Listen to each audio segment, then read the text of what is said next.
भक्तिरेवं कलिगुरुते वदान्मा यत्कोकिलाकिलमधौ मधुरं विरोधि तच्चारु शुद्ध कलिकानि करैकहेतु। कोशिश करजो कि जीभथी ने हृदयथी ने नाभीमांथी एक एक स्पंदनों निकळे। આપણે અત્યાર સુધી સાંભળેલું છે કે 48 પેઢીઓ તૂટી ગઈ, 44 પેઢીઓ તૂટી ગઈ। એ તમામ અંતરાયો, તમામ રૂકાવટો પરમાત્મા આજે અત્યારે નિષ્કાય લોકો ત્યાં દૂર કરો।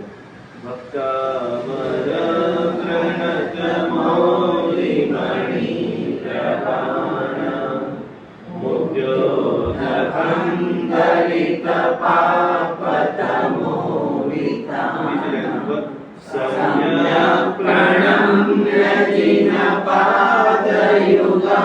युगानां वालम्बनं भवजले